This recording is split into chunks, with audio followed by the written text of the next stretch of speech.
Capítulo 1. Eso no era para ti. El champán se derramó sobre el suelo de mármol blanco como un río de burbujas traicioneras.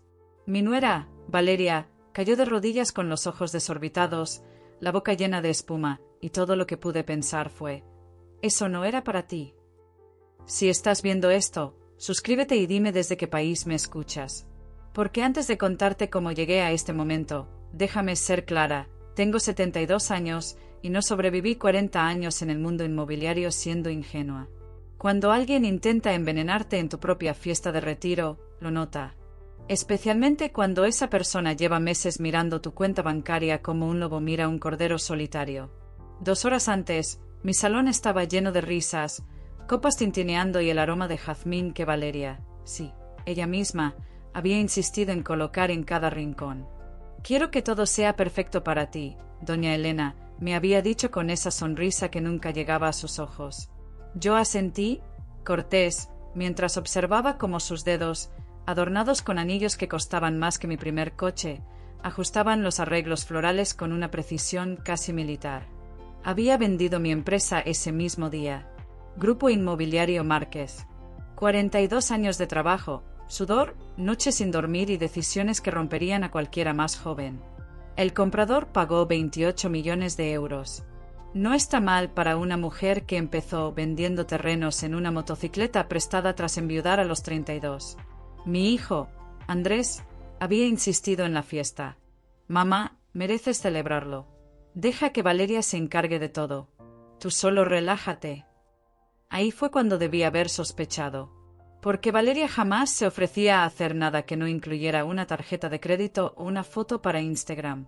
Y de repente, allí estaba, organizando menús, contratando camareros, incluso eligiendo la música. Demasiado interés. Demasiado cuidado. Demasiado conveniente. La fiesta era elegante. 30 invitados, socios, viejos amigos, vecinos de confianza. Valeria había contratado un barman profesional, algo que jamás había hecho en ninguna reunión familiar.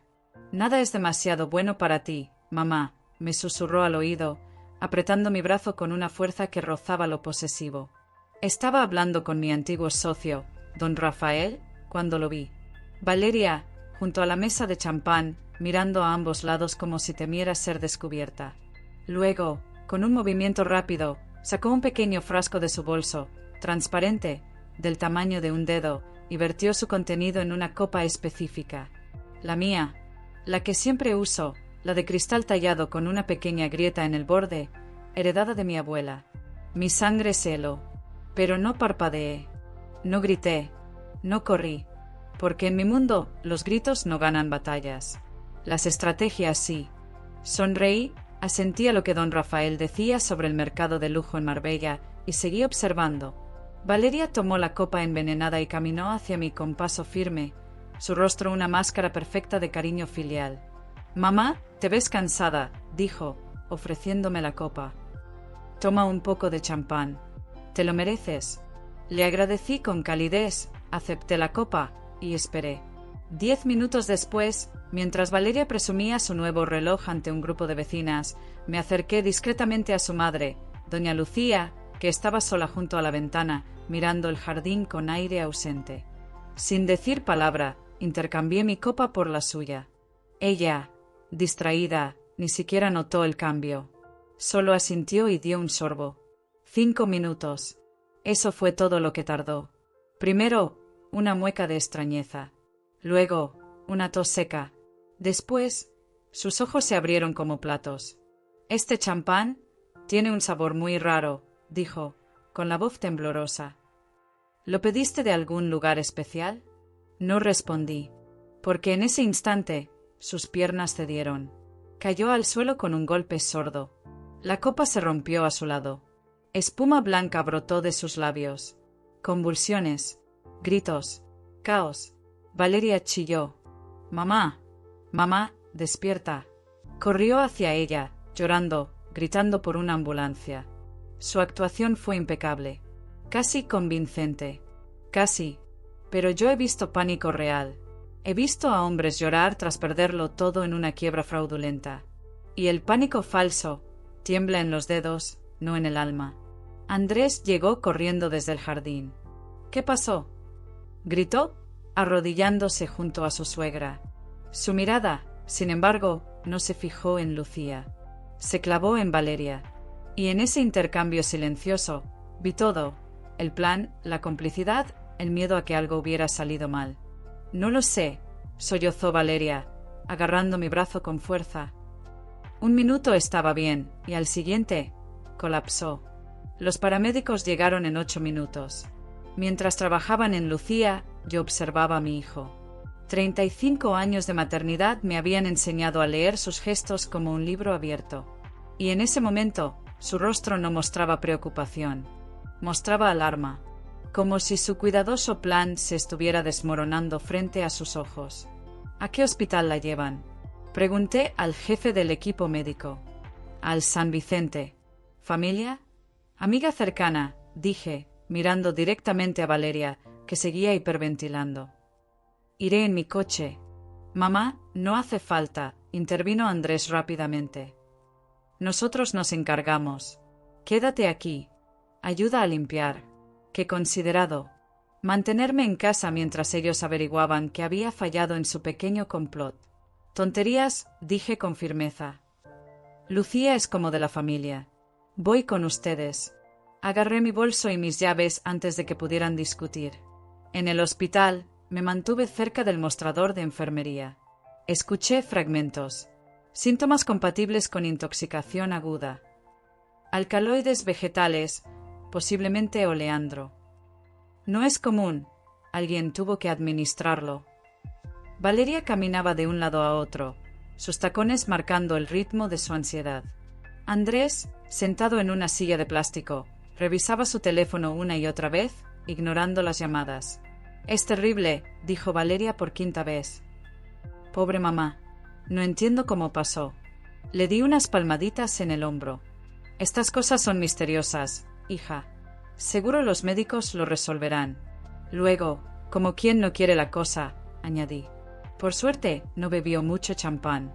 Solo unas cuantas sorbitas antes de desmayarse. Valeria se detuvo. ¿Champán? ¿Crees que el champán causó esto? Oh, seguro que no, dije, agitando la mano. Solo es la mente de una vieja buscando patrones donde no los hay. Pero su rostro palideció, y sus manos temblaron al tomar su café. 3 horas después, un médico nos informó que Lucía estaba estable, aunque necesitaría observación. Las pruebas son inconcluyentes, pero lo que ingirió está saliendo de su sistema. ¿Podemos verla?, preguntó Valeria. Solo familia directa, y está sedada. Mejor vuelvan mañana. Al salir, Andrés me acompañó al coche. Mamá, ¿por qué no te quedas con nosotros esta noche? Después de lo de hoy, me sentiría más tranquilo. Claro. Mantenerme bajo vigilancia mientras deciden si intentar de nuevo o acelerar el plan B. Eres muy dulce, hijo, dije, besándolo en la mejilla. Pero estoy bien. Tengo el nuevo sistema de seguridad, ¿recuerdas? Subí al coche y, en el espejo retrovisor, los vi discutiendo en voz baja en el estacionamiento. Sus gestos eran urgentes, desesperados. Al llegar a casa, abrí una botella nueva de champán, esta vez de mi bodega privada, y me senté en mi estudio. Era hora de pensar. ¿Por qué intentar matarme ahora? Porque antes de la venta, mi dinero estaba atado a la empresa. Ahora era líquido.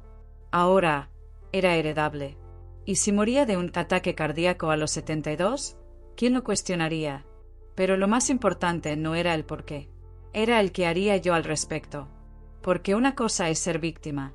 Otra, muy distinta, es convertirse en la cazadora. Y esa noche, mientras el reloj marcaba la medianoche, comencé a trazar mi contraataque. No con gritos, no con lágrimas, con papel, bolígrafo y 40 años de experiencia en destruir a quienes subestiman a una mujer mayor. Porque Valeria y Andrés cometieron un error fatal. Creían que la vejez era debilidad. No sabían que, a mi edad, la paciencia es el arma más letal. Y yo tenía toda la paciencia del mundo. Capítulo 2. El regalo que no pedí. Al día siguiente de la fiesta, el sol entraba por las ventanas de mi estudio como si nada hubiera ocurrido. Como si mi nuera no hubiera intentado matarme. Como si mi hijo no me hubiera mirado con los ojos de un extraño dispuesto a firmar mi sentencia de muerte a cambio de una vida más cómoda. Pero yo no era una anciana frágil perdida en recuerdos. Era Elena Márquez, fundadora del grupo inmobiliario Márquez, viuda a los 32, madre soltera a los 33, millonaria a los 58 y, sobre todo, sobreviviente. Desayuné sola, como siempre, con una taza de café negro y el periódico financiero. Pero en lugar de leer sobre tasas de interés o fusiones corporativas, hojeé los movimientos de mis cuentas. Todo estaba en orden. Por ahora. A las 9:15 sonó el timbre. Era Andrés. Solo. Sin Valeria. Traía una caja de pasteles de la Dulce Esperanza, mi pastelería favorita desde que él tenía 10 años.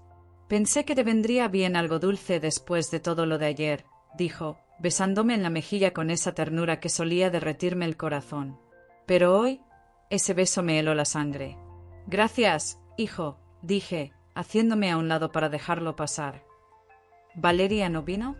Está con su madre en el hospital. Lucía sigue un poco confundida.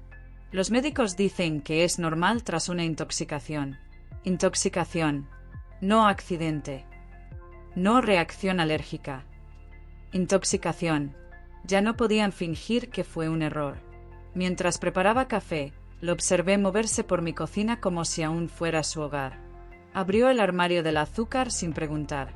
Sacó 2 tazas del segundo estante. Se sentó en la misma silla donde solía hacer sus tareas escolares. ¿Cómo estás, mamá?, preguntó, con una preocupación que casi parecía real. ¿Yo? Sonreí, sirviéndole el café. Estoy bien. Pero tú pareces tenso. Suspiró, frotándose las sienes. Es que todo esto es un desastre. Primero la fiesta, luego lo de Lucía, y ahora Valeria está histérica. Dice que alguien debió haber contaminado el champán antes de que llegáramos. Claro, porque admitir que ella misma lo envenenó sería incómodo. Qué extraño, dije, tomando asiento frente a él. Yo abrí esa botella yo misma. Nadie más la tocó hasta que Valeria la trajo a la mesa. Andrés bajó la vista. Un tic nervioso le temblaba en el párpado. Mamá, hay algo que Valeria y yo hemos estado pensando. Ahí estaba. El siguiente movimiento del jaque. Sí, tú tienes 72 años. Vives sola. Ahora con todo este estrés.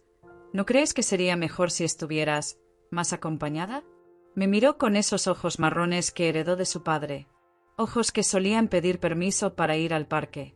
Ahora pedían permiso para enterrarme en vida. ¿Acompañada? ¿Como en una residencia? No, se apresuró a decir. Con nosotros. En casa. Solo por un tiempo. Hasta que todo esto se calme. Hasta que puedan controlar mis cuentas, mis decisiones, mi voluntad. Qué considerado, dije, con voz suave. Pero estoy perfectamente bien aquí. ¿Lo estás? Su tono cambió. Más firme. Casi acusatorio. Porque ayer, en la fiesta, casi pierdes a una amiga. ¿Y si hubiera sido tú la que colapsó? ¿Quién te habría encontrado? Ahí estaba la trampa. Usaban su propio crimen como argumento para protegerme. Andrés, dije, mirándolo fijamente, si algo me hubiera pasado, habrían sido los primeros en heredar. ¿No es así? Su rostro palideció. Mamá, ¿cómo puedes decir eso? Porque es la verdad. Vendí mi empresa por 28 millones. Y según mi testamento actual, todo va a ti. No mencioné que ese testamento ya no existía. Que anoche, mientras ellos dormían tranquilos tras su fallido asesinato, yo había llamado a mi abogado. No se trata del dinero, dijo, con voz temblorosa. Se trata de ti, de tu bienestar. Entonces demuéstralo, respondí. No con palabras, con acciones. Hubo un silencio largo, denso, lleno de todo lo que no decíamos. Luego sacó su teléfono. Valeria y yo hemos estado investigando. Hay un lugar, Villa Serena. Es como un resort para mayores. Tiene spa, actividades, médicos las 24 horas. Está a solo 20 minutos de nuestra casa. Villa Serena. El nombre sonaba idílico. Demasiado. ¿Y cuánto cuesta entrar? La cuota inicial es de 420.000 euros. Pero cubre todo: alojamiento, comida, cuidados médicos de por vida. 420.000 euros. Justo lo suficiente para vaciar una parte significativa de mis activos líquidos. Y una vez que estuviera allí, ¿quién controlaría el resto? Suena tentador, dije, fingiendo entusiasmo. Pero esta casa tiene los recuerdos de tu padre. No estoy lista para irme. Papá lleva muerto 15 años, mamá. Su voz se endureció. ¿No crees que es hora de empezar una nueva etapa? Ahí estaba, la impaciencia, la codicia disfrazada de preocupación. Tal vez, dije, bajando la mirada. Déjame pensarlo. Claro, asintió, aliviado. Podríamos ir a visitarla la semana que viene, solo para ver. Me encantaría. Cuando se fue, cerré la puerta y me apoyé contra ella, respirando hondo. No estaba asustada, estaba enfurecida, porque lo que más dolía no era la traición. Era que mi propio hijo pensara que yo era tan tonta como para caer en su trampa. Pero les daría lo que querían, solo que no como ellos esperaban. La llamada al abogado. A las 11 llamé a don Ignacio Rojas, mi abogado desde que fundé la empresa. Un hombre de 68 años, delgado, con gafas de montura negra y una memoria fotográfica para cláusulas legales. Elena, dijo al segundo timbre. Me imaginaba que llamarías. Ignacio, necesito que actúes. Le conté todo. La fiesta, el vial, el cambio de copas, la caída de Lucía, la visita de Andrés, la propuesta de Villa Serena. ¿Estás segura de lo que viste? Tan segura como de que respiro. El problema no es probar que hubo envenenamiento. Es probar intención. Valeria podría alegar que fue un error, un suplemento, cualquier cosa. Entonces probaremos algo mejor, conspiración. Le expliqué mi plan. Primero, evaluación de competencia mental. Quería que un psiquiatra geriátrico certificara, hoy, que mi mente estaba más afilada que nunca. Segundo, nueva estructura testamentaria.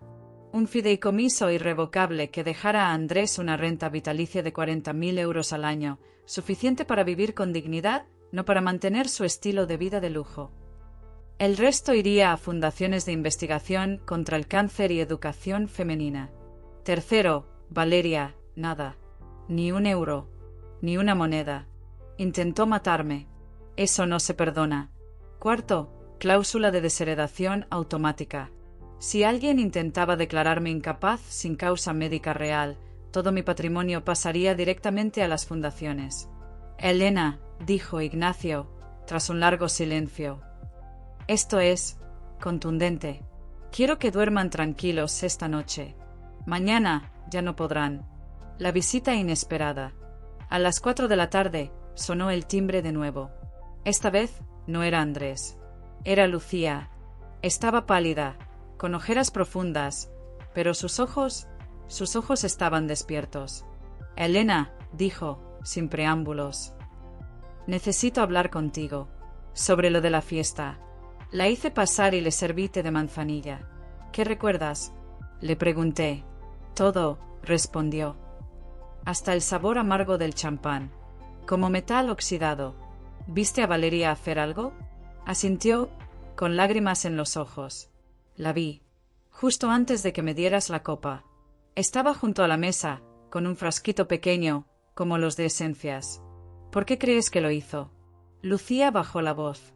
Porque lleva meses diciendo que eres injusta. Que tienes millones y ellos apenas sobreviven.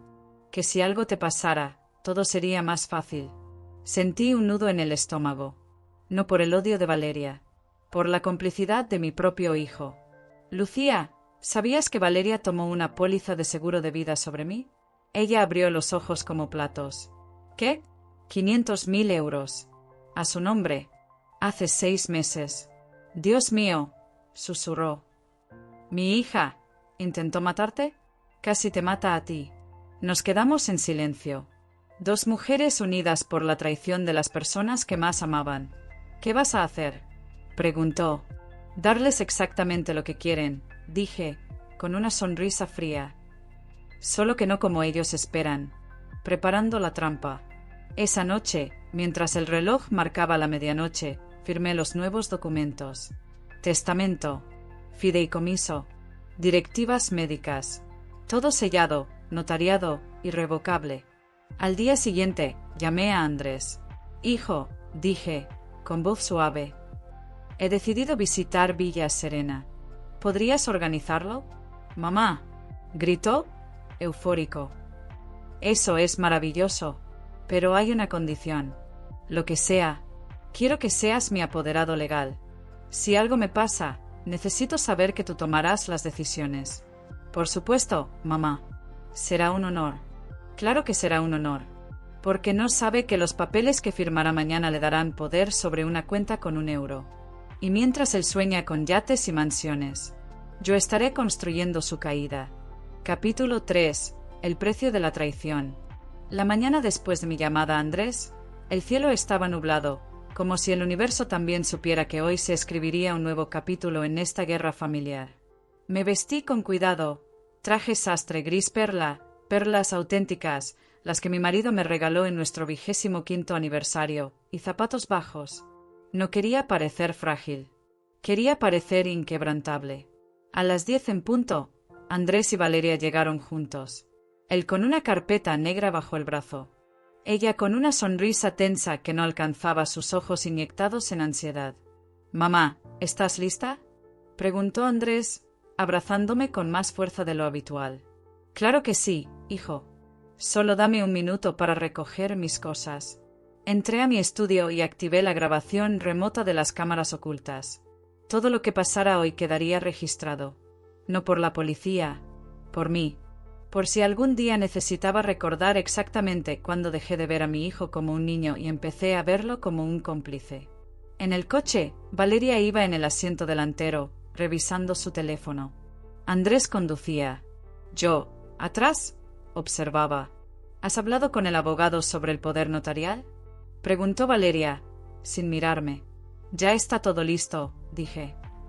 Firmaré lo que sea necesario. Ella asintió, aliviada. Demasiado aliviada. Villa Serena, la fachada perfecta. Villa Serena no era un asilo. Era un resort para ricos con miedo a morir solos. Jardines impecables. Piscina climatizada. Salón de spa. Incluso un pequeño campo de golf. Los residentes, todos bien vestidos, bien peinados, caminaban como si estuvieran en un crucero de lujo, no en la antesala de la muerte. Nos recibió una mujer llamada Claudia, directora de admisiones. Sonrisa perfecta, traje Chanel, voz suave como seda. Doña Elena, es un honor. Hemos oído maravillas de usted. Claro, millonaria, viuda, sin herederos cercanos. El perfil perfecto. Gracias, Claudia. La casa es impresionante. Es más que una residencia. Es una comunidad. Aquí no se viene a esperar el final. Se viene a vivir. Andrés me tomó del brazo con ternura teatral. Mamá, ¿qué te parece? Me encanta, dije, mirando directamente a Valeria. Es exactamente lo que necesito. Claudia nos llevó a una suite en el ala este. 2 habitaciones, baño de mármol, balcón con vista al jardín japonés. Esta es la suite dorada, nuestra más exclusiva. Incluye asistente personal 24/7, chef privado y acceso prioritario a todos los servicios médicos. ¿Y el precio?, pregunté. 420.000 euros de entrada. Luego, 8.500 mensuales. Una fortuna. Pero una fortuna que ellos creían que ya controlaban. Perfecto, dije. Quisiera firmar hoy. Valeria contuvo un suspiro de alivio. Andrés me apretó el hombro. Sabía que tomarías la decisión correcta, mamá. El poder que no tenían. De vuelta en casa, extendieron los papeles sobre mi mesa de comedor. Este es el contrato de admisión, explicó Valeria, señalando la primera página. Y este es el poder notarial amplio. Te da a Andrés autoridad total sobre tus cuentas, inversiones y decisiones médicas y, bueno, si algo te pasa. ¿Y si cambio de opinión?, pregunté, fingiendo duda. Técnicamente puedes revocarlo, dijo Andrés, pero Villa Serena tiene una política estricta. Si intentas irte sin autorización médica, pueden retener tus pertenencias hasta que un juez decida. Ahí estaba. La trampa legal. Una vez dentro, no saldría sin su permiso. Entiendo, dije, hojeando los documentos. Pero, ¿y si ya tengo un poder notarial vigente? Ambos se miraron, confundidos. ¿Con quién?, preguntó Valeria. Conmigo misma, respondí, sonriendo. Soy mi propia apoderada. Siempre lo he sido. Mamá, eso no es práctico, intervino Andrés. A tu edad, necesitas a alguien de confianza. ¿Y quién es más de confianza que yo misma? Valeria tomó mi mano con falsa dulzura. Sara, esto no es por el dinero. Es por tu seguridad. Imagina que tienes un derrame. ¿Quién decidirá por ti? Mi testamento vital. Mi directiva médica. Todo está en orden. Pero, hice una pausa dramática. Si tanto insisten, firmaré. Solo si me prometen que podré recibir visitas cuando quiera. Incluso de personas que no sean familia. Por supuesto, dijo Andrés rápidamente. Firme. Con pluma estilográfica. Con calma. Con una sonrisa que ocultaba décadas de estrategia. Lo que ellos no sabían era que los documentos que firmé no eran los originales. Había intercambiado las copias la noche anterior. Los papeles que ahora llevaban en su maletín daban a Andrés poder sobre una cuenta con €1. El resto de mi patrimonio estaba en un fideicomiso irrevocable, con cláusulas que se activarían si alguien intentaba declararme incapaz. La llamada que lo cambió todo. Esa noche, sonó mi teléfono privado. Era Lucía. Elena, encontré algo en la casa de Valeria. ¿Qué? Facturas. Pagos mensuales a un tal doctor Emilio Rojas. Psiquiatra geriátrico. Mi sangre se heló. El mismo nombre que mi abogado me advirtió. ¿Cuánto? 3.000 euros al mes. Desde hace 4 meses. ¿Y qué dice la nota adjunta? Evaluación de competencia cognitiva caso Márquez, Elena. Estaban preparando el informe médico que usarían para declararme demente. Todo encajaba. La fiesta, el veneno, Villa Serena, el psiquiatra, el poder notarial. Era un plan de varios frentes.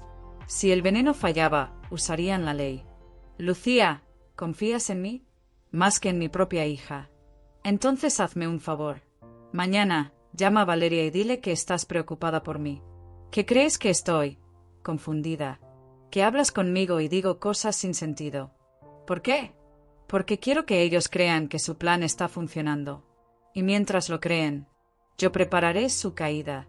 El cebo. Al día siguiente, Lucía llamó a Valeria. Le dijo que yo había confundido su nombre con el de mi difunta hermana, que hablaba con mi marido como si aún estuviera vivo, que había quemado la cena 3 veces seguidas. Valeria, eufórica, llamó a Andrés. Y él, a su vez, llamó al doctor Rojas. Esa tarde, recibí un mensaje de texto. Mamá, ¿te parece si el doctor Rojas pasa a verte? Solo una charla informal, para asegurarnos de que todo esté bien. Respondí al instante.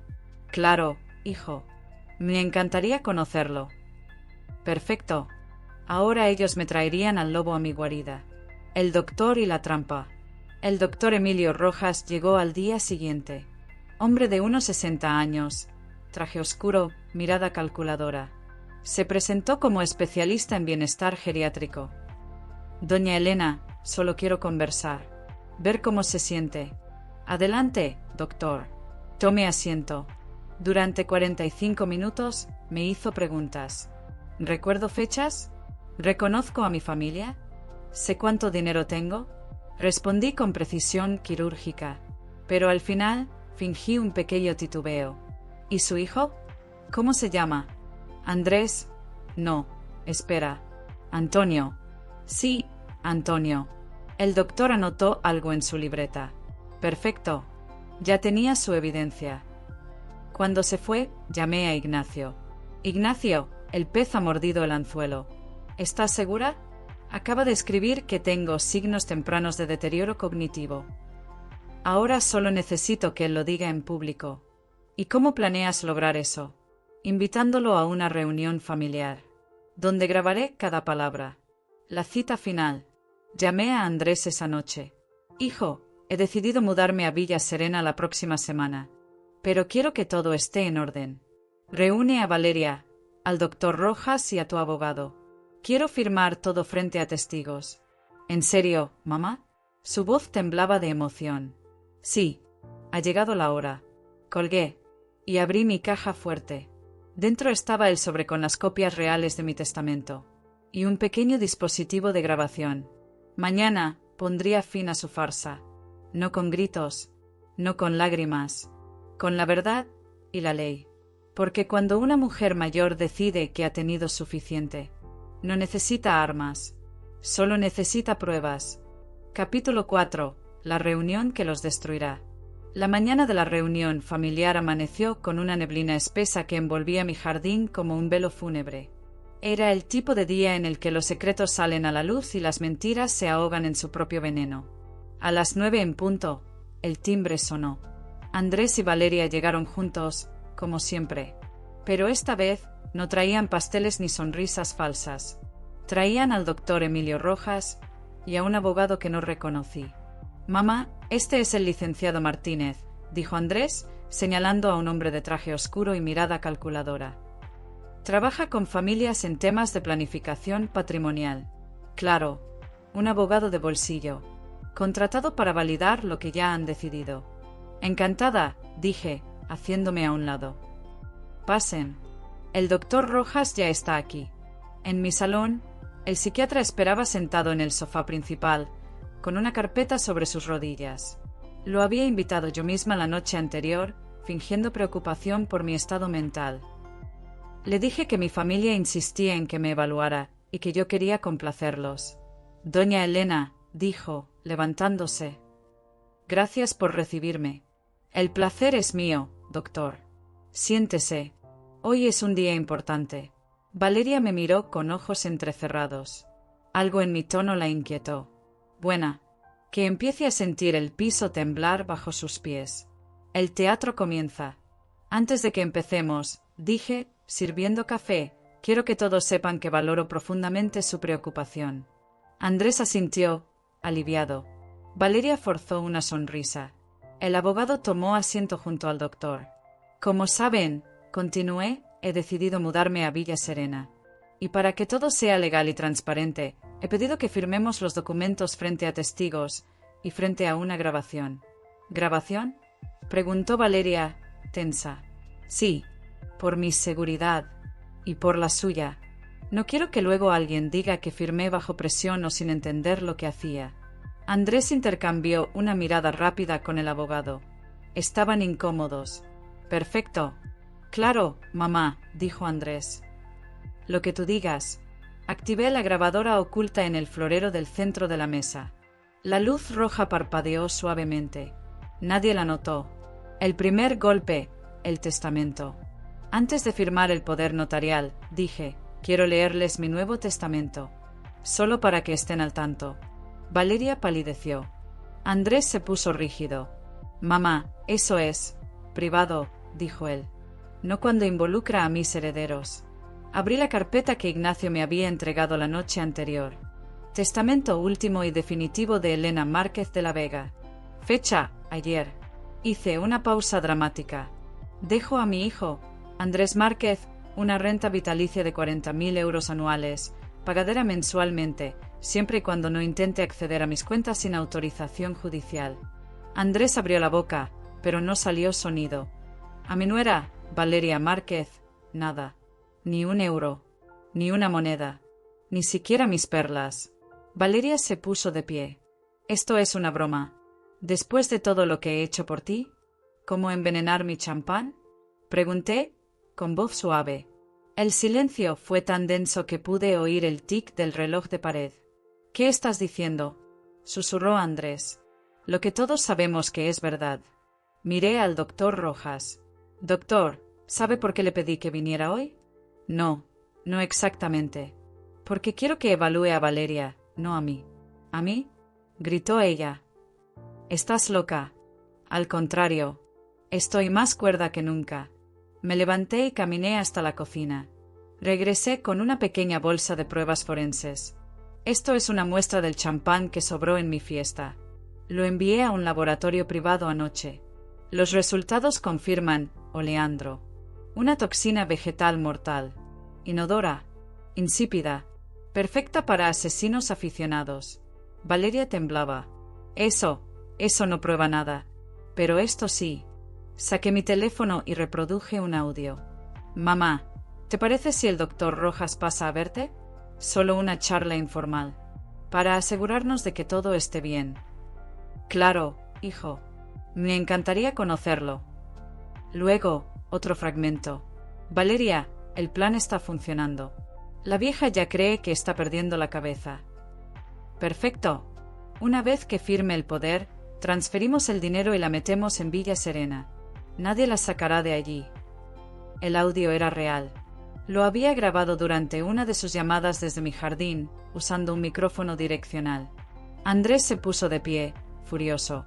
Eso es ilegal. No puedes grabarnos sin consentimiento. En España, si uno de los interlocutores graba, es legal. Y yo soy ese interlocutor. Sonreí. Pero lo más interesante no es el audio. Es la póliza de seguro de vida que Valeria tomó sobre mí hace 6 meses. 500.000 euros. A su nombre. El doctor Rojas se levantó. Señora Márquez, esto es muy grave. Lo sé. Por eso los invité a todos. Porque hoy no es mi juicio. Es el suyo. La caída. Valeria rompió en llanto histérico. No fue mi idea. Fue Andrés. Él dijo que tú ya no necesitabas tanto dinero. Que era hora de que disfrutáramos de la vida. Andrés la miró con odio. Cállate, idiota. Tú fuiste la que trajo el veneno. Tú me dijiste que lo hiciera. Dijiste que era la única forma. El abogado intentó intervenir. Señores, esto es. Cállese, grité. Usted trabaja para ellos. Hoy no tiene voz aquí. Me senté de nuevo, con calma. Doctor Rojas, como psiquiatra geriátrico, ha evaluado a muchas personas mayores. Dígame, ¿cuántas veces ha sido contratado para declarar a alguien incapaz, solo porque su familia quería su dinero? El doctor tragó saliva. Nunca con mala intención. Mire su historial. Pagos mensuales de Andrés. Consultas falsas. Informes preparados antes de siquiera verme. ¿Cree que no investigué? Ignacio me había enviado un informe completo esa mañana. El doctor Rojas tenía 7 casos en los últimos 3 años donde ancianos fueron declarados incapaces, y sus hijos heredaron todo en menos de un mes. Señora Márquez, balbuceó. Yo solo. Usted es cómplice. Y si no coopera ahora, la policía tendrá mucho interés en su historial. El doctor asintió, derrotado. Haré lo que sea necesario. La confesión. Andrés se derrumbó en la silla. Mamá, no queríamos matarte. Solo queríamos que vivieras en un lugar seguro. ¿Seguro para quién? ¿Para mí o para tu cuenta bancaria? Estamos arruinados, gritó. La empresa no genera ingresos. Valeria gasta más de lo que gana. Tenemos deudas por más de 1 millón de euros. Tú tienes 28 millones. Era justo que nos ayudaras. ¿Justo? ¿Intentar asesinarme es justo? No sabía que iba a envenenarte. Pensé que solo fingiría un accidente. ¿Cómo qué? ¿Un resbalón en la ducha? ¿Una caída por las escaleras? ¿Crees que eso es mejor? No respondió, porque no había defensa. El ultimátum. Escúchenme bien, dije, con voz firme. Tienen 2 opciones. Opción 1. Confiesan todo a la policía. Devuelven cada euro que me han sacado en los últimos 5 años. Firman una renuncia perpetua a cualquier derecho sobre mi patrimonio. Y desaparecen de mi vida para siempre. Opción 2. Me voy ahora mismo a la comisaría con las pruebas. Ustedes van a prisión por intento de asesinato, conspiración, fraude y abuso de persona vulnerable. Y Valeria, tú enfrentarás cargos adicionales por la póliza fraudulenta. Valeria lloraba en silencio. Andrés miraba al suelo, derrotado. Tenemos hasta el mediodía, dije. La decisión es suya. Salí del salón y me encerré en mi estudio. A través del intercomunicador, oí susurros desesperados, discusiones, acusaciones, lágrimas. A las 11:58, Andrés llamó a mi puerta. Mamá, elegimos la opción 1. Bien. Les hice firmar los documentos frente al notario que Ignacio envió. Todo quedó grabado. Todo quedó sellado. Cuando se fueron, me senté en mi jardín, con una copa de vino tinto. No sentí alegría. No sentí venganza. Sentí libertad. Porque la verdadera victoria no es destruir a tus enemigos. Es asegurarte de que nunca más puedan lastimarte. Y hoy, había ganado. Capítulo 5. El silencio después de la tormenta. Las semanas posteriores a la confesión fueron extrañas. No hubo gritos, no hubo policías en mi puerta, no hubo juicios públicos, al menos no todavía. Porque lo que hice no fue entregarlos a la justicia inmediatamente. Eso habría sido rápido. Y la verdadera justicia no es rápida. Es inevitable. Andrés y Valeria firmaron los documentos de renuncia ante notario. Devolvieron los 198.000 euros que les había dado en los últimos 5 años, cada euro rastreado, cada transferencia documentada. Y desaparecieron, no de mi vida por completo, pero sí de mi casa, de mis llamadas, de mi rutina. Durante 10 días no supe nada de ellos. Hasta que llegó la carta, no por correo electrónico, no por mensajería. Una carta física, en sobre blanco, con mi nombre escrito a mano. La abrí con cuidado, como si pudiera contener veneno otra vez. Mamá, no espero que me perdones. Solo quiero que sepas que nunca quise hacerte daño. Pensé que estábamos ayudándote. Valeria me convenció de que estabas perdiendo el control, que firmarías todo a fundaciones si no actuábamos rápido. Me equivoqué. Te amo. Andrés. La leí 3 veces. Luego la quemé en el jardín, junto a las rosas que mi marido plantó. No por crueldad, por claridad, porque el amor verdadero no intenta envenenarte. Y el arrepentimiento sin consecuencias no es arrepentimiento. Es táctica. La llamada de Lucía. A los 12 días, Lucía me llamó. Elena, Valeria está en casa de su hermana. No ha salido en una semana. Dice que tú la arruinaste. ¿Y tú qué le dijiste? Le dije que si no hubiera intentado matarte, estaría viviendo en paz. Hubo un silencio largo. Elena, ¿vas a denunciarla? No aún. ¿Por qué no? Porque quiero que ellos den el siguiente paso. Y cuando lo hagan, caerán más profundo. Lucía suspiró. Eres más fría de lo que pensaba. No soy fría. Soy justa. Hay una diferencia. Colgué. Y abrí mi correo electrónico privado. Allí estaba el mensaje que esperaba. De Ignacio Rojas. Asunto. Actualización Dr. Emilio Rojas. Elena. El doctor ha accedido a cooperar. Ha entregado todos los registros de sus consultas con Andrés. Incluye notas falsas sobre tu estado mental, fechadas antes de que siquiera te evaluara.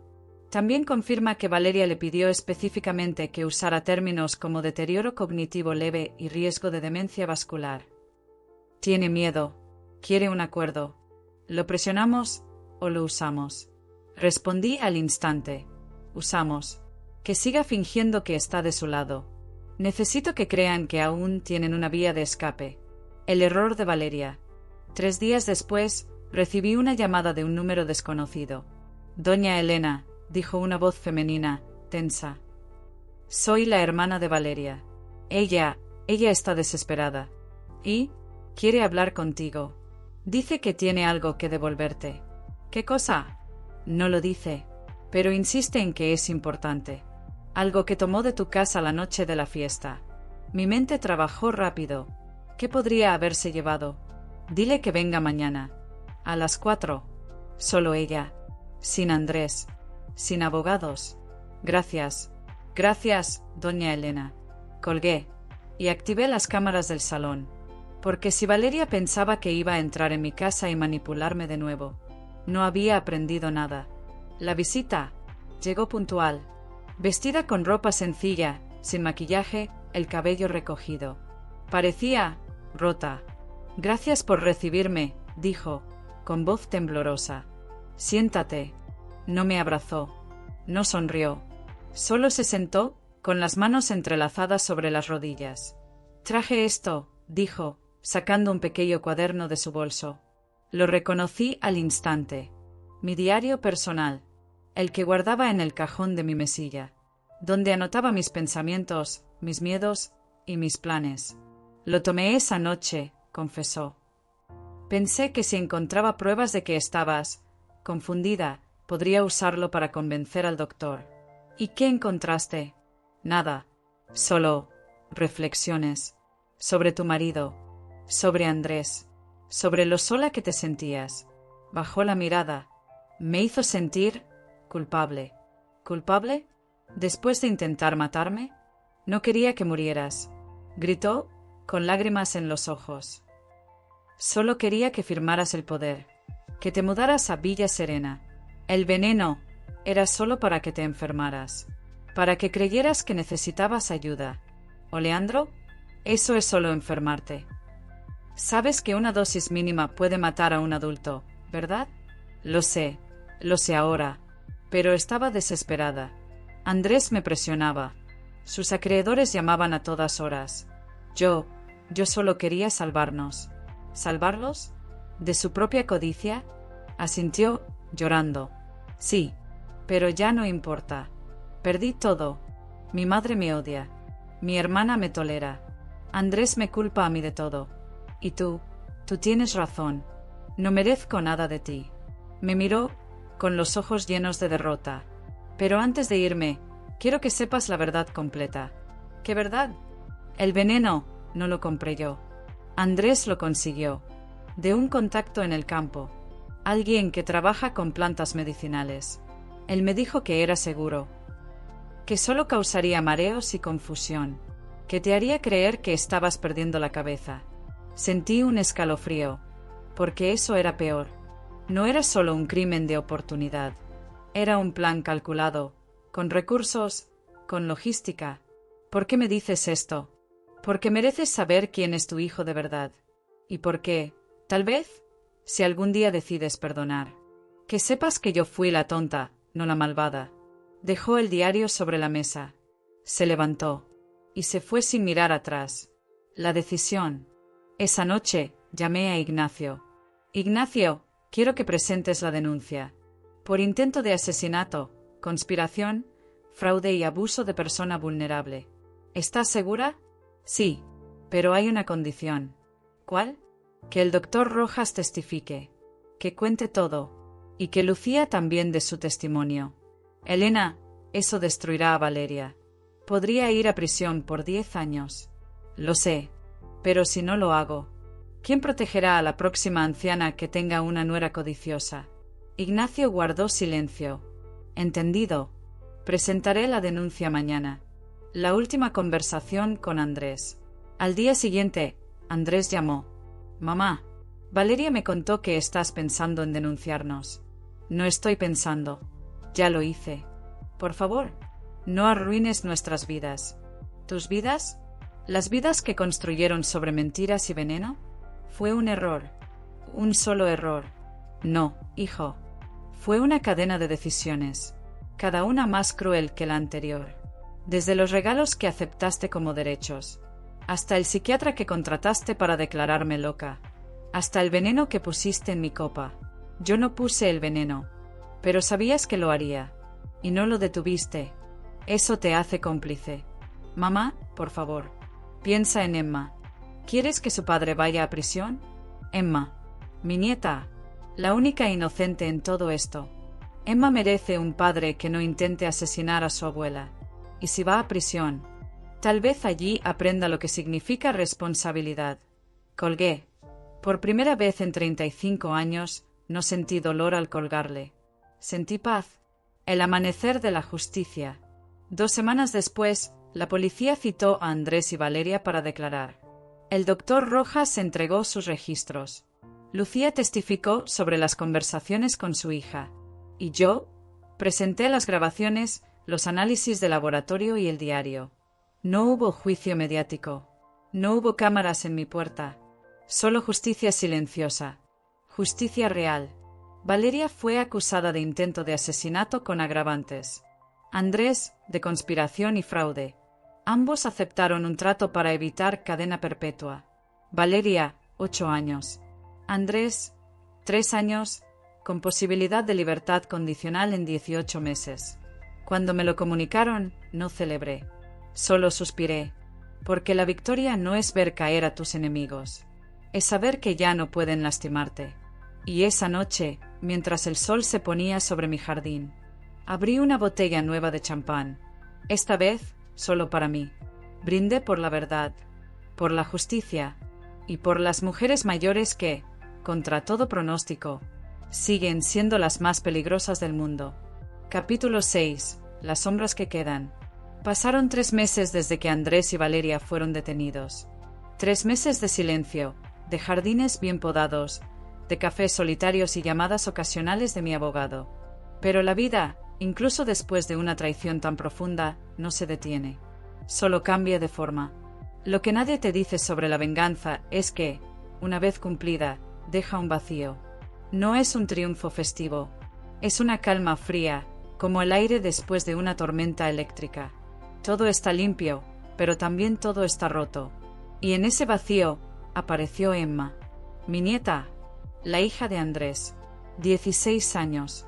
Ojos inteligentes, voz suave y una inocencia que aún no había sido corrompida por la codicia de sus padres.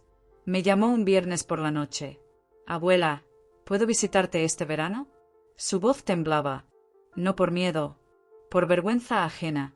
Claro, cariño, dije, con más ternura de la que creía tener. Mi puerta siempre estará abierta para ti. Gracias, susurró. Mamá y papá no sabían lo que hacían. Sí lo sabían, Emma. Pero eso no es tu culpa. Colgó.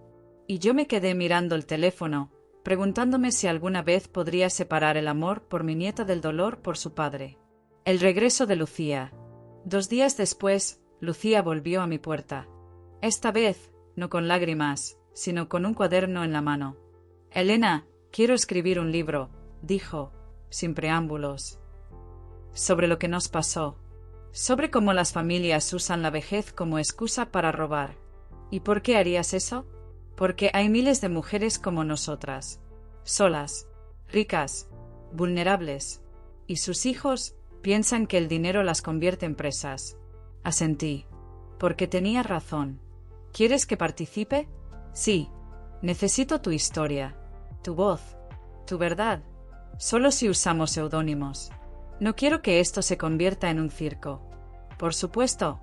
Nos sentamos en el jardín, bajo el mismo rosal que mi marido plantó.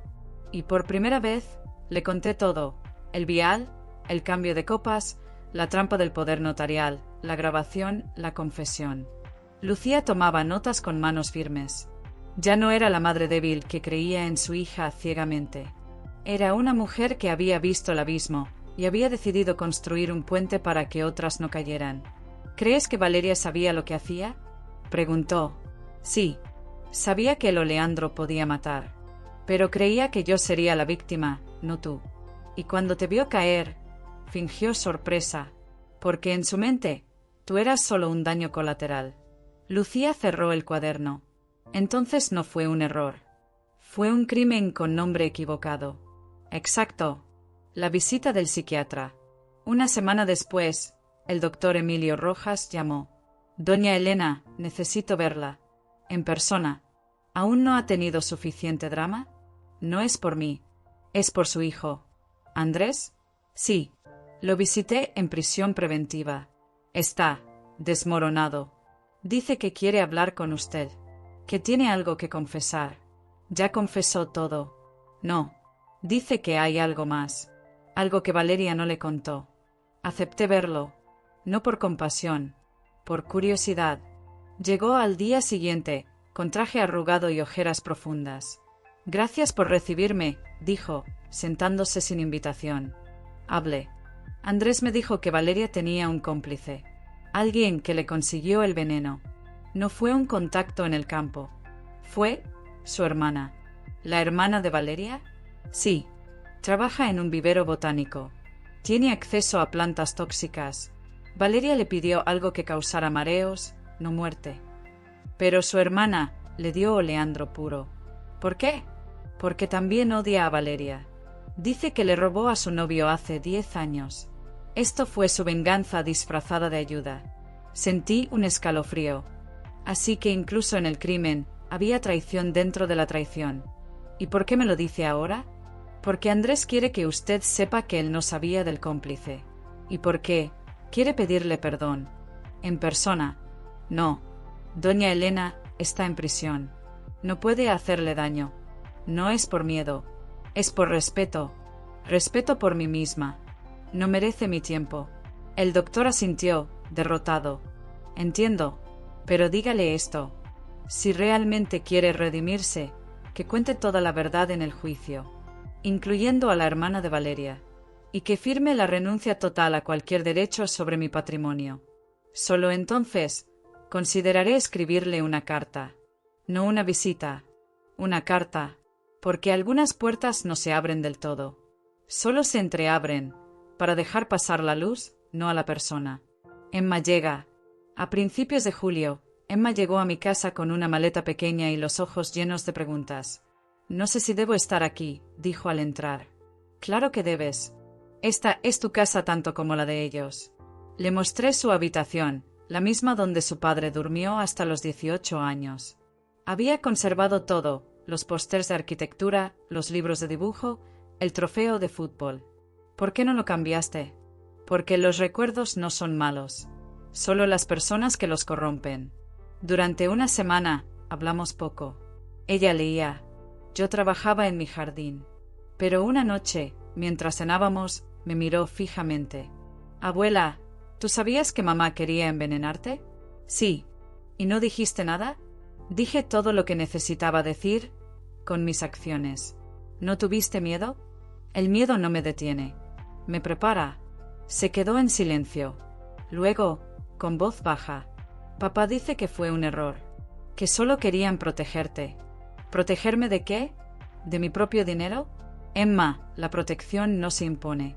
Se ofrece. Y ellos no ofrecieron. Exigieron. Asintió. Y por primera vez, vi en sus ojos no solo tristeza, sino claridad. La carta que nunca envió. Una tarde, encontré a Emma escribiendo en el estudio. ¿Qué escribes? Una carta para mamá. Pero no sé si enviarla. ¿Qué le dices? Le digo que la amo, pero que no entiendo cómo pudo hacer eso. Que me avergüenza. Que extraño a la mamá que cocinaba galletas los domingos, no a la que planeaba asesinatos. Esa mamá ya no existe, cariño. A veces, las personas se pierden en su propia codicia. Y ya no vuelven. ¿Crees que algún día me perdonará por estar contigo? No. Pero eso no es tu problema. Tu lealtad no es con ella. Es contigo misma. Esa noche quemó la carta en el jardín.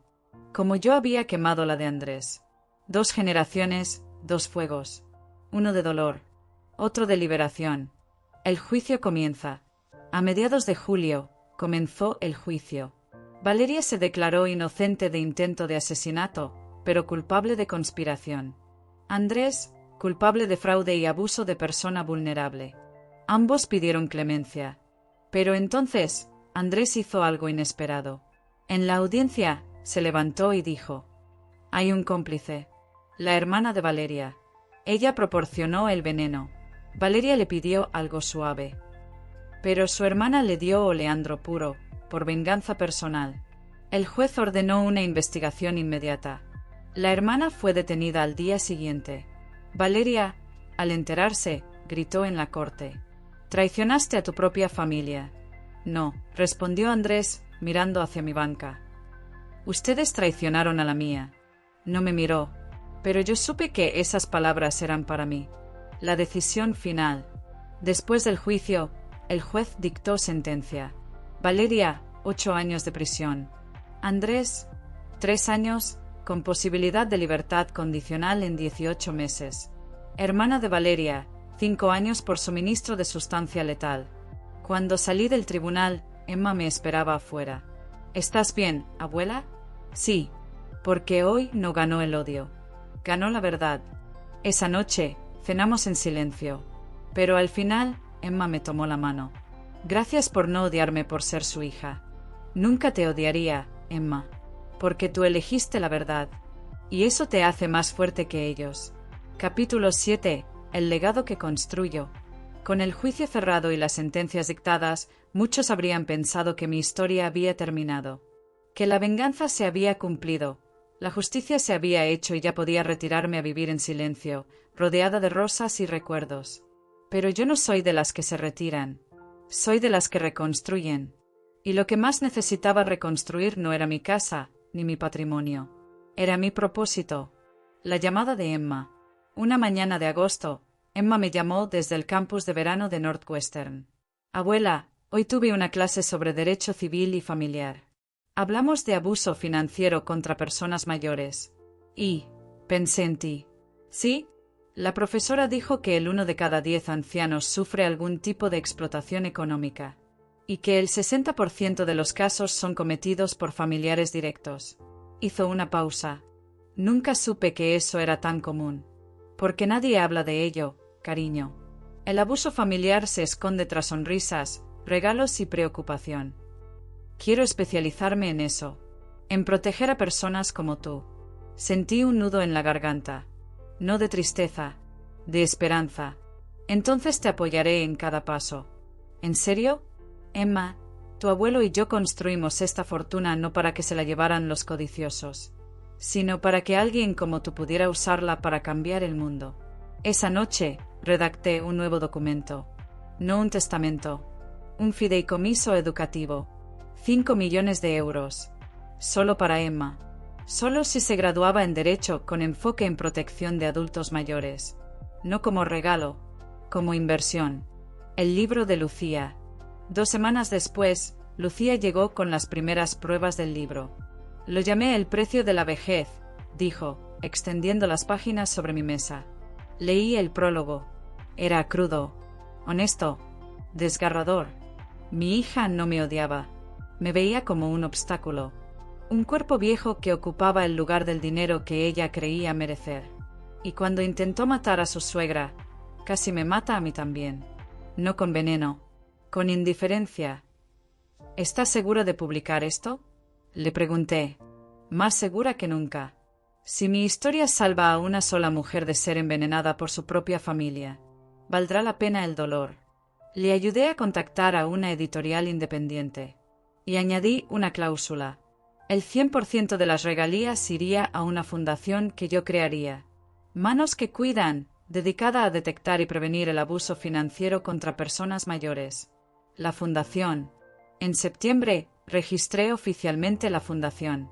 No era solo un nombre bonito. Era un sistema.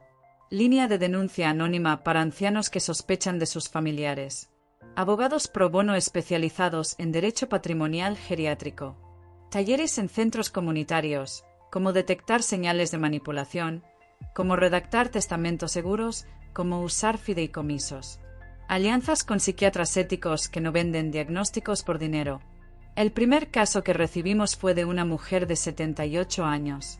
Su hijo le había convencido de vender su casa y mudarse a un residencial familiar. Una vez allí, le quitó sus tarjetas, su pasaporte y su libertad. Le decía que ya no podía manejar sus finanzas. Gracias a nuestra intervención, recuperó su casa en 3 semanas. Y su hijo fue denunciado por abuso de persona vulnerable. Cuando me llamó para agradecerme, solo dijo: «Gracias por recordarme que aún tengo derecho a existir». Esa frase se convirtió en el lema de la fundación. La visita inesperada. Un viernes de octubre, sonó el timbre. No era Emma, no era Lucía, era Ellen. «Sara», dijo, con voz firme, «quiero trabajar contigo». ¿En la fundación? Sí, he estado investigando. Hay una red de psiquiatras, abogados y asesores familiares que se especializan en declarar ancianos incapaces, por comisión. ¿Cómo lo sabes? Porque uno de ellos contactó a Jessica en prisión. Le ofreció ayudarla a recuperar su herencia si testificaba que tú me envenenaste a mí. Que todo fue un montaje. Sentí un escalofrío. Y le dije que si volvía a acercarse a mi hija, lo denunciaría por soborno. Pero hay más. Este tipo tiene una lista. Docenas de ancianos en toda España. Todos ricos.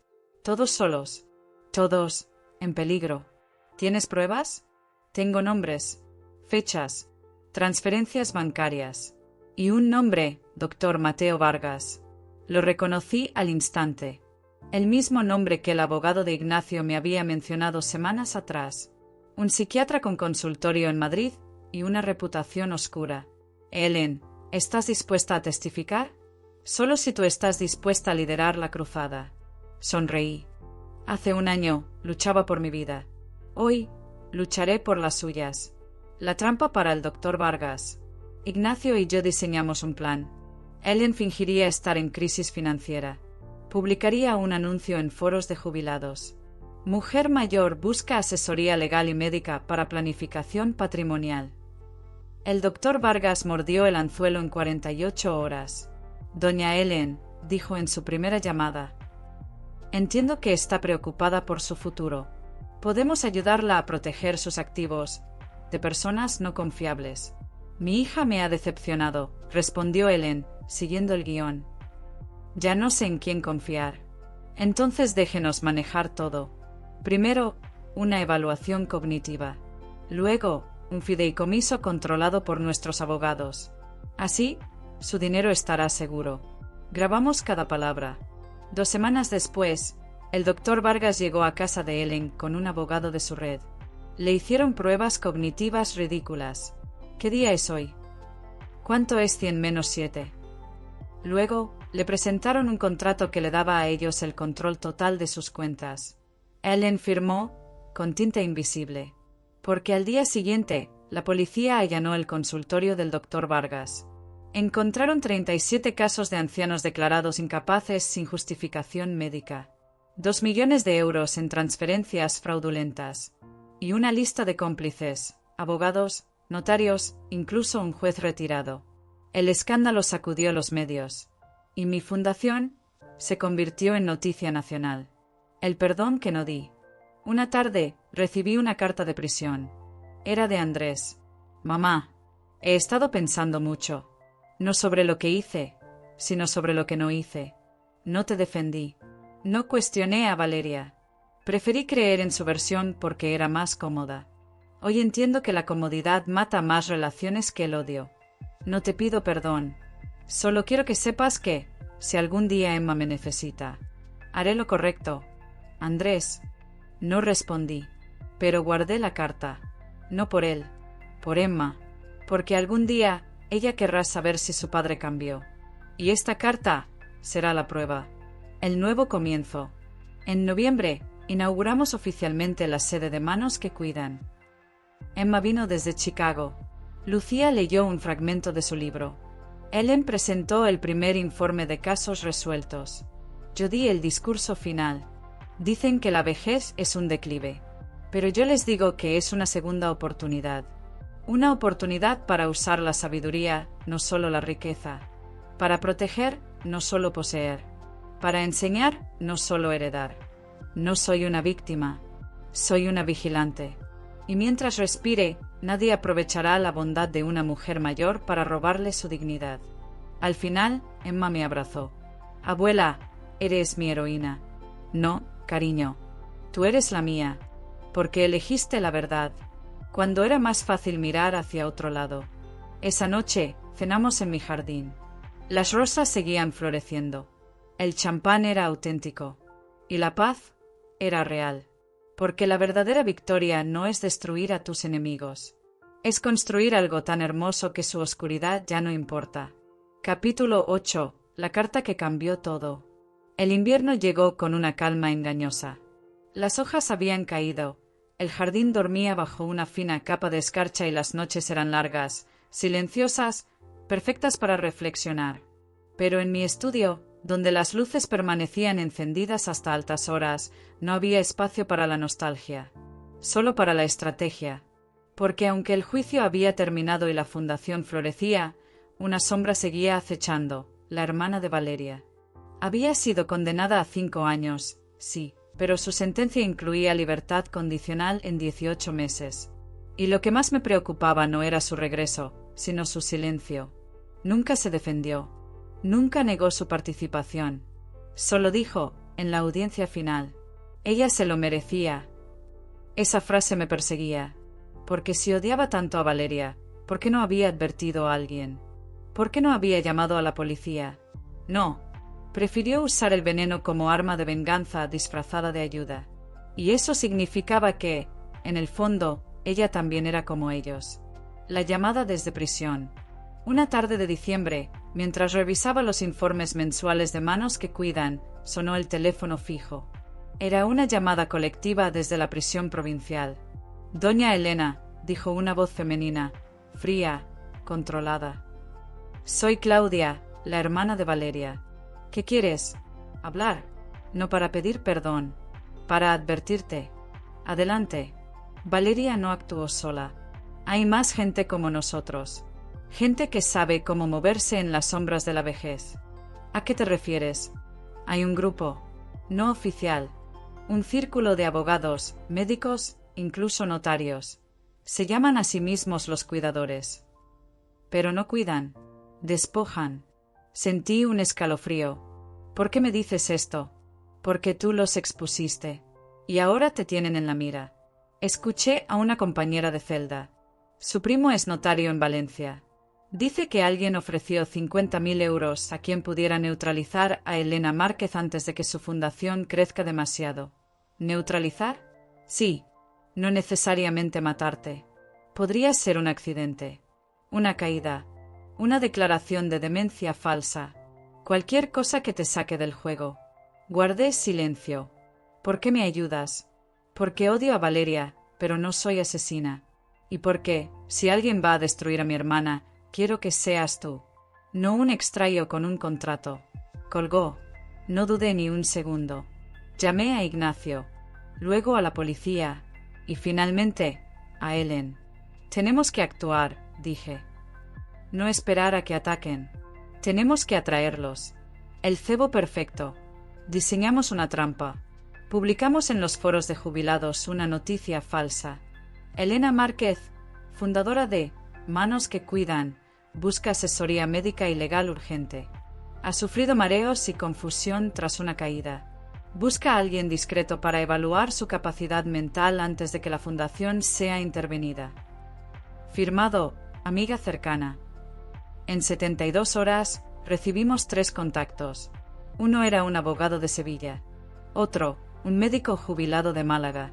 Y el tercero, el doctor Mateo Vargas, el mismo que habíamos expuesto meses atrás, pero ahora operando bajo un alias. Ignacio los investigó. Todos tenían conexiones con casos anteriores de abuso geriátrico. Todos habían trabajado con redes similares. Están desesperados, dijo Ignacio. Tu fundación está cerrando sus fuentes de ingreso. Esto es su último intento. Entonces hagamos que sea su último error. La cita trampa. Organizamos una reunión en una oficina alquilada en el centro de Madrid. Cámaras ocultas. Grabación legal. Policía en la puerta de atrás. Yo no asistí. En mi lugar, enviamos a Ellen, disfrazada como mi representante legal. El doctor Vargas llegó primero.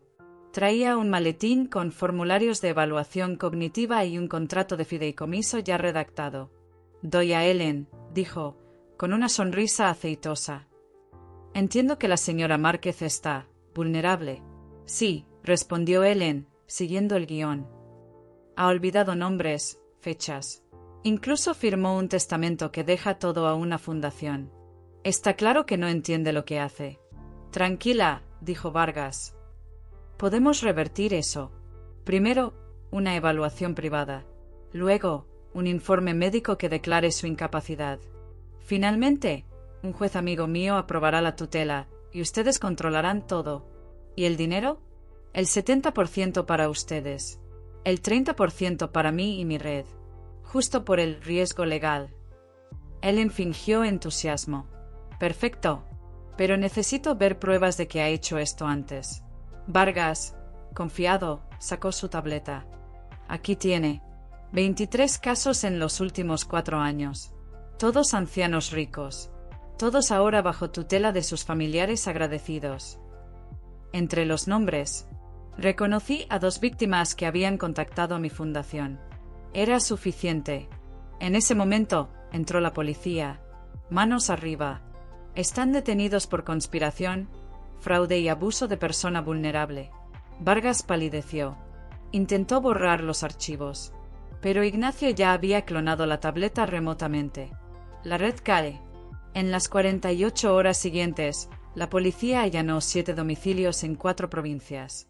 Detuvieron a 12 personas, 4 psiquiatras, 3 abogados, 2 notarios, un juez retirado, 2 asesores familiares.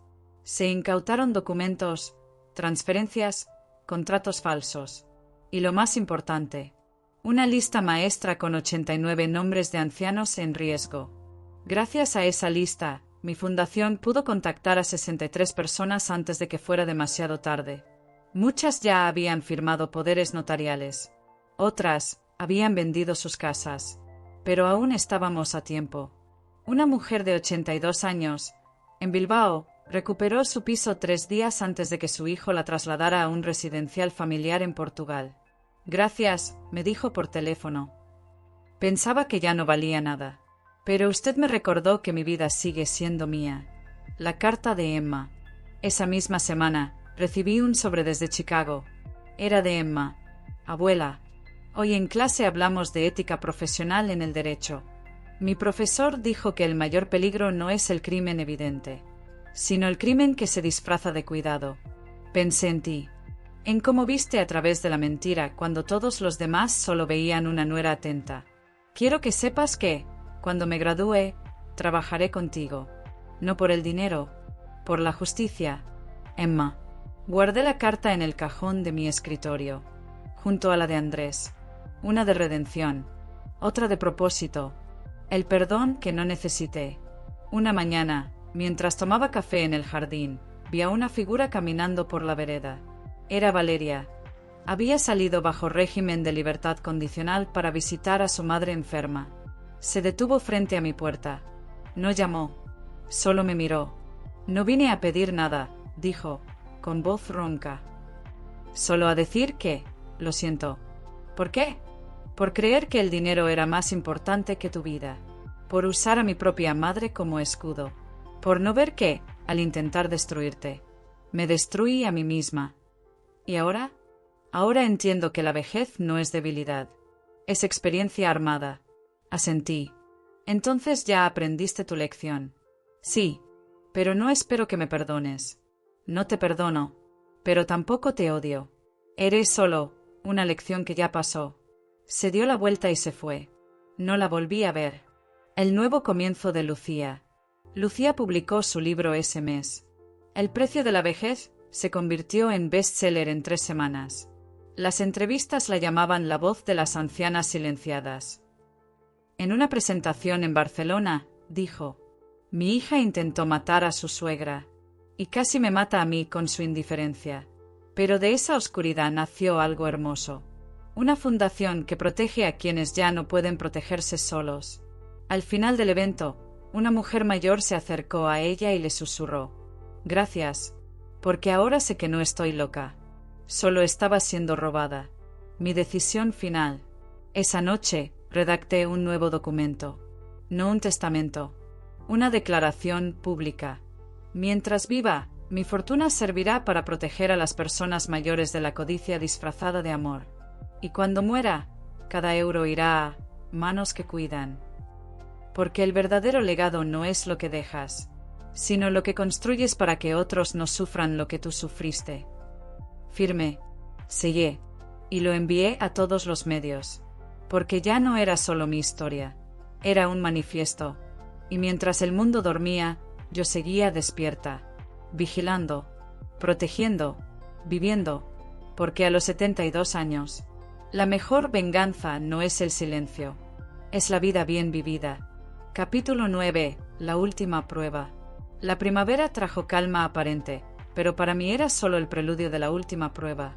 Emma me llamó desde Chicago. Había hallado archivos sobre un caso similar. Una anciana que perdió su piso tras una evaluación médica y murió en un accidente doméstico, y detrás aparecía una red, la herencia silenciosa, médicos, abogados y notarios que gestionaban herencias eliminando obstáculos vivos. Me dio el nombre de Isabel Rivas, secretaria del doctor Vargas, que estaba dispuesta a hablar. Fuimos a la prisión. Isabel, agotada, confirmó la existencia de la organización. 15 años operando, más de 200 ancianos despojados, y ahora yo estaba en su mira porque mi fundación cerraba sus fuentes de ingreso y porque había empezado a exponer sus métodos. Su plan no era asesinarme, sino destruir mi credibilidad, sembrando acusaciones de abuso atendidas por alguien cercano a mí. Ignacio me avisó. Andrés ya escribía a periodistas, acusándome de manipulación. Un diario preparaba un artículo que buscaría desacreditarme. Entonces actuamos. Convocamos una rueda de prensa restringida a medios serios, organizaciones y el fiscal anticorrupción. Presenté pruebas irrefutables, grabaciones completas de reuniones con Andrés y Valeria, el informe del laboratorio sobre el oleandro en el champán, el testimonio de Helen y los pagos del doctor Vargas desde la cuenta de Andrés, además de la renuncia de Emma a cualquier herencia si su padre no se retractaba. Mi testimonio en vivo fue directo, no fabriqué un crimen, lo detuve. El golpe funcionó, el artículo fue cancelado y el periodista pidió disculpas. Andrés, desde la cárcel, recibió la orden de callar. Poco después, recibí una carta del padre de Emma, donde confesaba haber comprendido que la familia verdadera se basa en la verdad, no en el dinero, y que si regresaba querría ganarse mi respeto, no mi herencia. No sé si cambiará, pero al menos lo intenta por razones correctas. Esa noche firmé un documento definitivo. Mi fundación, Manos que Cuidan, se convertirá en institución autónoma con un consejo independiente y supervisión del Ministerio de Justicia, dedicada a proteger a las personas mayores del abuso. Emma será su joven presidenta y Helen la voz de las víctimas.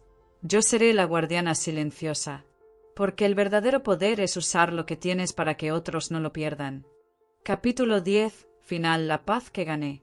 El otoño llegó con hojas doradas y un silencio que ya no dolía. 3 meses después del juicio, mi vida había encontrado un nuevo ritmo. No el de la venganza, sino el de la reconstrucción. Emma vino a pasar el verano. Dormía en la habitación de su padre, pero no preguntaba por él. En su lugar, me ayudaba en el jardín, leía conmigo en el porche. Algunas noches me contaba sus sueños de ser abogada para proteger a ancianos como yo. Abuela, me dijo una tarde, ¿alguna vez te arrepientes de lo que hiciste? No, respondí. Me arrepiento de que fuera necesario, pero nunca de haberme protegido.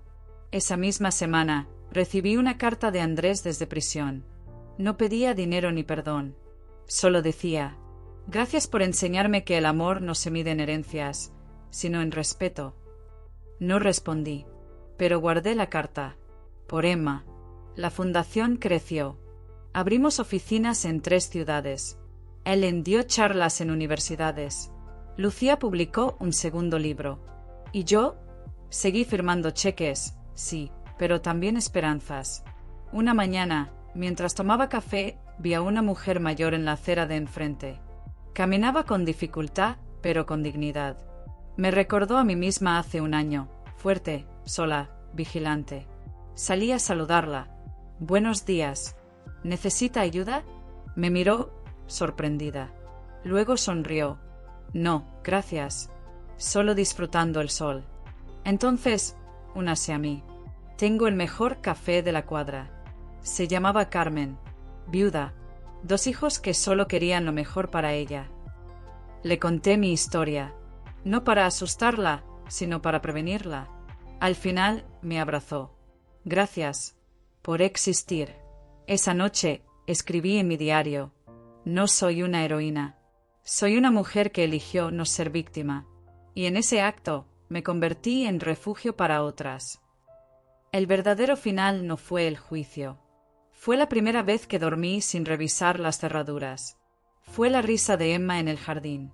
Fue saber que mi dinero no me definió, pero cómo lo usé, sí. Hoy, a los 73, vivo con propósito, no con miedo.